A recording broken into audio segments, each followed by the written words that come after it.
Good afternoon everyone. B.Ed course paper number 1 knowledge and curriculum. ठीक है, आपको पता है फर्स्ट यूनिट हम लोग कर चुके हैं. Now we will start the second unit of this paper. ठीक है, टुडेज टॉपिक इज सोसाइटी. हम सब लोग जानते हैं सोसाइटी के बारे में. सोसाइटी क्या है? Society is a union itself. ठीक है, जहाँ पर क्या होता है, एक यूनियन है. देखिए, समाज के बिना मनुष्य का जो अस्तित्व है वो कुछ भी नहीं है. तो क्या है, क्या कहा गया है?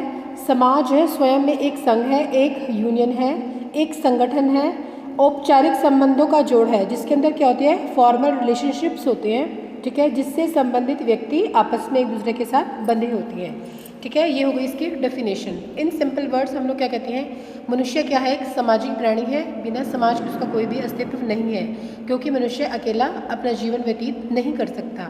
इसलिए जो भी उसके सराउंडिंग लोग हैं उनके साथ, या यूँ कह लीजिए कि जो भी हमारे आसपास है उनके साथ हम आपस में क्या करते हैं, दोस्ती बना लेते हैं, रिलेशनशिप बना लेते हैं. ठीक है, तो क्या है, समाज उन व्यक्तियों का मिश्रण है जिनके पास जीवन की आधारभूत अवस्थाएं हैं. समाज दृढ़ कदमों पर बना है, एक समान सादा आदर्श है, और क्या है, एक मन है. समाज एक सामान्य मन होता है जो एकत्रित लोगों के द्वारा प्रतिबिंबित किया जाता है. इन साधारण शब्दों में हम लोग क्या कह सकते हैं, समाज क्या है, व्यक्ति अच्छे और बुरे व्यक्तियों का मिश्रण है. जैसा जिस इंसान को नेचर पसंद होता है वो वैसे ही लोगों के साथ, वैसे ही समूह के साथ वो दोस्ती कर लेता है. और इसकी छोटे सा पार्ट हम किसको लेते हैं, फैमिली को लेते हैं, घर को लेते हैं. प्रत्येक घर क्या है, एक छोटा समाज है. कहाँ से हमारी स्टार्टिंग होती है, एक मनुष्य है, उसकी स्टार्टिंग कहाँ से होगी, उसकी फैमिली से होगी. सबसे पहले क्या होता है, देखिए, मैन रिलेशनशिप किससे बना उसका, उसकी फैमिली के साथ. डिफरेंट टाइप ऑफ फैमिली, यहाँ पर क्या है, डिफरेंट मेंबर है हमारे घर के अंदर.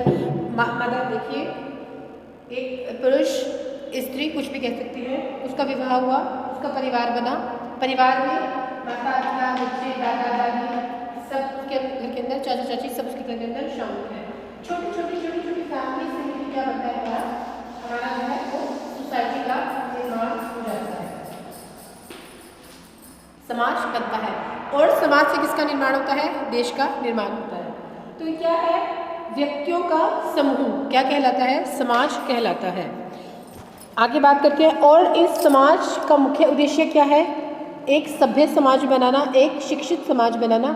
उसके लिए शिक्षा क्या है, बहुत ही इम्पॉर्टेंट रोल प्ले करती है. क्या करती है, शिक्षक जो है, प्रत्येक व्यक्ति शिक्षा ग्रहण करनी चाहिए, और शिक्षा ग्रहण करता है, जिससे क्या होता है, अपने आप को एक बेहतर व्यक्ति या एक अच्छा इंसान बनाने के लिए. और क्या करती है, शिक्षा हमें उन्नति के पथ पर अग्रसर करती है. अब देख लेते हैं क्या कहते हैं, GDH है, उनके शब्दों में क्या कहा गया है, society is the complex of organization, association and institution with a community. क्या है, समुदाय में निहित संगठित संस्थाएं हैं, ऑर्गेनाइज सोसाइटी है, और संघों का संगम है, आपस में एक दूसरे के साथ रहते हैं मिलजुल कर, जिसके अंदर ऑर्गेनाइज्ड सोसाइटीज़ और क्या है, साथ में इंस्टीट्यूशन आ जाते हैं. फिर आगे बात करते हैं, क्या बताया गया है, एक जटिल जैविक प्राणी है जिसका ढांचा व्यक्तियों से मेल खाता है. व्यक्ति और समाज दोनों ही नियमों का पालन करते हैं और एक दूसरे के साथ मिलजुल कर रहते हैं. जॉन कहते हैं, समाज वह जन समूह है जो इकट्ठे रहकर एक विशिष्ट मानवीय इकाइयों में संगठित होना चाहते हैं. यानी कि इकट्ठे सब लोग मिलजुल कर रहते हैं, संगठित इकाइयों में इकट्ठे होना चाहते हैं. हम क्या कह सकते हैं, निष्कर्ष के आधार पर हम लोग कह सकते हैं, कॉमन फंक्शन ऑफ सोसाइटी क्या है, और कॉमन हैबिट्स. अब क्या है, कॉमन फंक्शन क्या है, एक निश्चित उद्देश्य के लिए सब लोग मिलजुल कर रहते हैं. एक परिवार के सदस्य एक फैमिली में मिलजुल कर रहते हैं, जिसमें माता पिता भाई बहन चाचा चाची दादा दादी सब लोग सम्मिलित होते हैं. निश्चय उद्देश्य, वहाँ पर उनके अंदर प्रेम विश्वास, ठीक है, सभी जो है माँ बाप के द्वारा अपने बच्चों का पालन पोषण किया जाता है. उनकी जो पैतृक संपत्ति है आगे अब उनके बच्चों के अंदर बांट दी जाती है. तो ये क्या है, यहाँ पर क्या है, एक निश्चित उद्देश्य है. पहले जो है माँ बाप बच्चों के पालन पोषण करते हैं और उसके पश्चात जब वो बूढ़े हो जाते हैं तो बच्चे अपने माँ बाप की देखभाल करते हैं। तो इस तरह क्या है, कॉमन एक क्या है, समान लक्ष्य और उद्देश्य है जो एक दूसरे को सहयोग प्रदान करते हैं। फिर हम देखते हैं इनके अंदर क्या होता है, कॉमन हैबिट्स है और feelings of member of society है। आपस में जो रहते हैं उनके अंदर क्या है, समान आदतें होती हैं, भावनाएं होती हैं, जिससे जीवन जीने के काफ़ी ढंग काफ़ी हद तक आपस में एक दूसरे के साथ मिलती हैं। ठीक है जी। अब हम बात करते हैं समाज, जिस समाज में हम रहते हैं उसकी क्या क्या विशेषताएं हैं। प्रकृति वातावरण समान होता है वहाँ पर। देखिए जितनी भी नदियाँ, रेगिस्तान, नहरें, नदियाँ, ये जो भी वातावरण है, सागर, सब कुछ कॉमन है, सब कुछ एक दूसरे का, हम सभी का है, सबका समान है, यानी कि समान प्राकृतिक वातावरण है। फिर है एक सूत्र में पिरोई गई जनसंख्या। अब जितनी भी जनसंख्या है वो क्या है, एक सूत्र में पिरोई हुई है। सब लोग उठते हैं, नहाते हैं, खाना खाते हैं, सबके बेसिक ट्रेडिशंस उनके अलग अलग हो लेकिन एक सूत्र में पिरोए हुए हैं। सबके अंदर फीलिंग्स हैं, एक दूसरे के साथ मिलजुल कर आते हैं, काम करते हैं, अपनी फैमिली का ध्यान रखते हैं। इस तरह से हम कह सकते हैं कि एक डायनेमिक फोर्स है सबके अंदर जो कि अपने जो है अपने गृहस्थी का पालन पोषण करते हैं। एक संबंधों का जाल है, अनेक रिलेशनशिप इसके अंदर पाए जाते हैं। अनेक रिलेशनशिप होते हैं, माता पिता, भाई बहन, चाचा चाची, दादा दादी, नाना नानी, बहुत दूर दूर तक जो है रिलेशनशिप है। एक संबंधों का जाल है जिनमें हम एक दूसरे की रिस्पेक्ट करते हैं, एक दूसरे के साथ मिलजुल कर रहते हैं। उसके बाद है नेचुरल रिसोर्स। जितने भी हमारे नेचुरल रिसोर्सेज हैं जो हमें प्रकृति से प्राप्त हैं उन सब का क्या करते हैं, सभी समान रूप से उनका यूज़ करते हैं, योगदान देते हैं, उनकी रक्षा करते हैं, उनको उनसे जो बेनिफिट्स हैं वो लेते हैं। और सदस्यों की निर्भरता। फिर है परस्पर सहयोग। सदस्यों की निर्भरता कैसे कहेंगे, आपस में एक दूसरे के साथ कोऑपरेशन है, एक दूसरे के साथ मिलजुल कर रहते हैं, कोऑपरेट करते हैं। और क्या है, मनुष्य जो क्या है, क्या करते हैं, मनुष्य का इतिहास एक पक्ष में संगठन के विकास का इतिहास है, एक दूसरे पर एक दूसरे को निर्भर बनाता है और अपने कार्य को पूर्ण करते हैं। फिर परस्पर सहयोग की भावना है। अंतर्राष्ट्रीय स्तर, अंतर्राष्ट्रीय सहयोग व एकता परस्पर जो है, चाहे किसी भी कंसेप्ट में ले, विश्व शांति की बात करें, समृद्धि की बात करें, विकास की बात करें, तो क्या है, आपस में एक दूसरे के साथ मिलजुल कर रहते हैं। फिर क्या है, फीलिंग ऑफ अफेक्शनिटी या फिर निकटता की भावना। अब क्या है, एक घर परिवार में रहते हैं तो आपस में सबके अंदर feeling of love, feeling of faith, feeling of जो है मातृत्व की भावना, ये सब भावनाएं जो है सब मनुष्य के अंदर आती हैं। कहने का भाव यह है कि सब लोग जो है, सारा का सारा जो विश्व है वो क्या है, एक परिवार के समान है। विविधता होते हुए भी, सबके ट्रेडिशंस अलग अलग होते हुए भी क्या है, सभी एकजुट होकर अपने जीवन के उद्देश्यों के लिए कार्यरत रहते हैं, जीवन के उद्देश्यों को प्राप्त करने के लिए प्रयास करते हैं। ठीक है, ये था हमारा इसकी विशेषताएं, सोसाइटी की, समाज की क्या क्या विशेषताएं होती हैं। अब मनुष्य का और समाज का आपस में एक दूसरे के साथ संबंध है, वो हम आगे देखते हैं। देखिए बायोलॉजिकल बात करते हैं, मनुष्य बिना समाज के नहीं रह सकता और बिना मनुष्यों के समाज की कल्पना करना व्यर्थ है। तो क्या है, दोनों एक दूसरे के साथ क्या है, डिपेंडेंट है, दोनों एक दूसरे के साथ जुड़े हुए हैं। दूसरी बात करते हैं नेचुरलिस्टिक आउटलुक है, इसका मतलब हुआ प्रकृतिवादी दृष्टिकोण। अब प्रकृतिवादी क्या कहते हैं कि मनुष्य जो है प्रकृति का अच्छे से प्रयोग करे और प्रकृति भी इसका साथ दे। अगर मनुष्य प्रकृति के साथ खिलवाड़ करेगा तो प्रकृति भी उसका नाश कर देगी। या यूँ कह लीजिए कि प्रकृति को मनुष्य अगर निरंतर नाश करता जाएगा तो एक समय ऐसा आएगा जब प्रकृति अपने स्वभाव के विपरीत कार्य करना शुरू कर देगी। देन उसके बाद थर्ड बात करते हैं साइकोलॉजिकल आउटलुक, मनोवैज्ञानिक दृष्टिकोण से क्या अभिप्राय हमारा। देखिए एक समाज है, समाज के अंदर प्राणी है, सबका जो माइंड है, साइकोलॉजी है, वो सबके डिफरेंट है, यानी कि सबकी बुद्धि अलग अलग है, सबके विचार अलग अलग हैं। लेकिन क्या है, सब कुछ होने के बावजूद जब देश की एकता अखंडता की बात आती है तो सभी का दृष्टिकोण एक समान हो जाता है। तो सबकी विचार अलग अलग होने पर, बौद्धिक क्षमताएं अलग होने पर, आंतरिक दृष्टि अलग अलग होने पर भी सभी एक आपस में मिलजुल कर एकजुट होकर रहते हैं।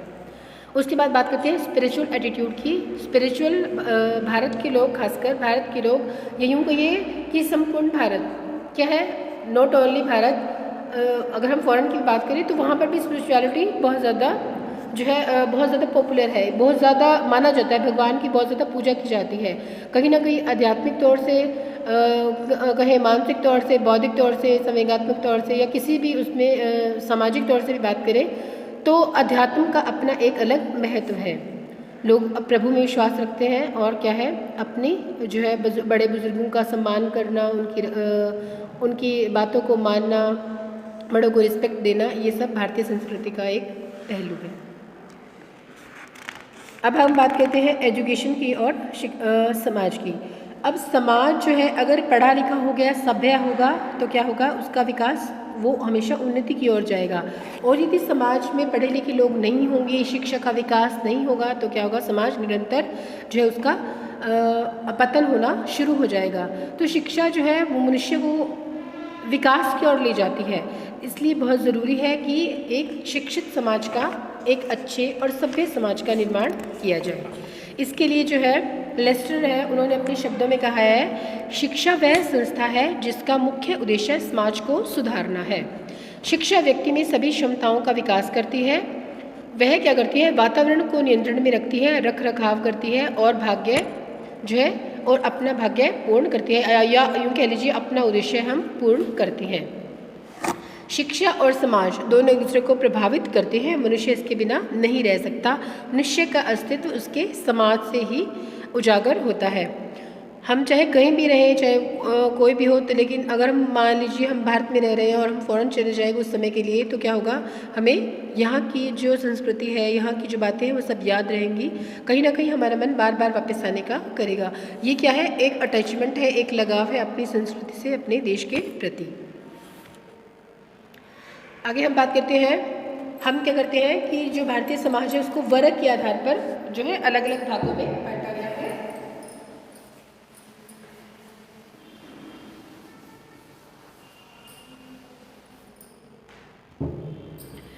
हमने क्या किया है, देखिए समाज को जो है, भारतीय समाज की संरचना के पहलू जाति के आधार पर, ठीक है, कास्ट के आधार पर, धर्म के आधार पर, रिलीजन के आधार पर, ठीक है, उसके बाद आता है हमारा क्लास के आधार पर और लैंग्वेज के,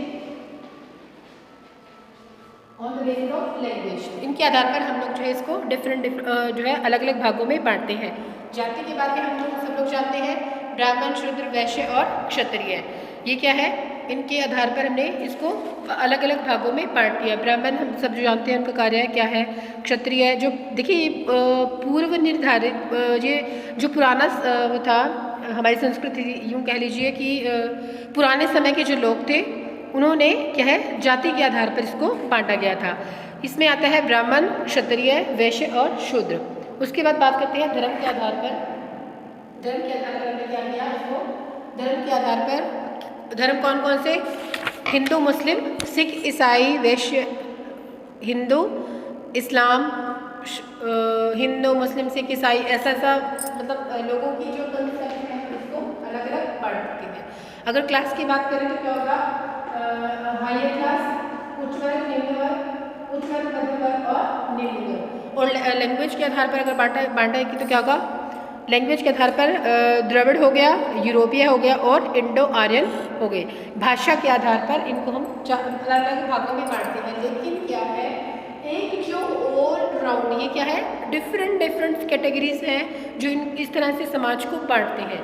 लेकिन क्या है, समाज का जो क्या है उनको इन बंधनों में बांधने की कोई आवश्यकता नहीं है। एक जो देश है उसका विकास निर्भर करता है वहाँ के लोगों पर, वहाँ के लोगों की सोच पर, वहाँ की संस्कृति पर, लोगों की वहाँ पर एजुकेशन कैसी है, कितनी मॉडर्नाइजेशन है, यूँ कह लीजिए कि कितना शिक्षा का विकास है।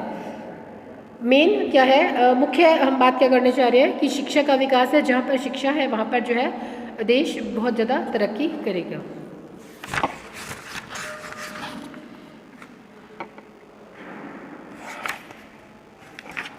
अब हम बात करते हैं मॉडर्न इंडियन सोसाइटी। आधुनिक भारत की अगर हम बात करें तो क्या है, सोशल है, इश्यूज़ हैं कुछ। सोशल इशू का मतलब होता है कि जो हमारा समाज है उसमें जातियाँ, जनजातियाँ, भेदभाव, स्त्रियों पर अत्याचार, इन सब अलग अलग रूढ़ियाँ हैं जो कि धीरे धीरे समाप्त होती चली जा रही हैं। फिर है पॉलिटिकल इश्यूज हो जाते हैं, टेक्नोलॉजिकल रिलेटेड इशू है। आधुनिक समाज जो है लगातार वो क्या कर रहा है, उन्नति की ओर जा रहा है, लगातार उन्नति कर रहा है। तो बहुत सारी चीज़ें हैं, टेक्निकल कह लीजिए, आर्थिक कह लीजिए, स्वास्थ्य, स्वच्छता, पोषण, बेरोजगारी, गरीबी हो गया, ज्ञान का विस्तार हो गया, जनसंचार, जनसंख्या, पर्यावरण प्रदूषण या पर्यावरण इन्वायरमेंट पोल्यूशन, मतलब डिफरेंट एस्पेक्ट्स हैं जो कि क्या करती हैं, हमारे जो सोसाइटी है उसको नीचे की ओर, अगर इन चीज़ों में कमियां आनी शुरू हो जाती हैं तो क्या होता है, हमारा जो समाज है वो नीचे की ओर जाना शुरू हो जाता है, पतन की ओर जाना शुरू हो जाता है। तो क्या फ़र्ज़ बनता है हर मनुष्य का कि जिस देश में हम रह रहे हैं, जहाँ पर भी हम रह रहे हैं, हम एक अच्छे नागरिक बने, एक अच्छे जो है प्राणी बने और अपने देश के विकास की ओर और स्वयं के विकास की ओर उन्नत हमेशा अग्रसर रहें। उसके बाद हम लोग बात करते हैं सोशलाइजेशन होता क्या है। देखिए, जैसे कि हम लोगों ने बात की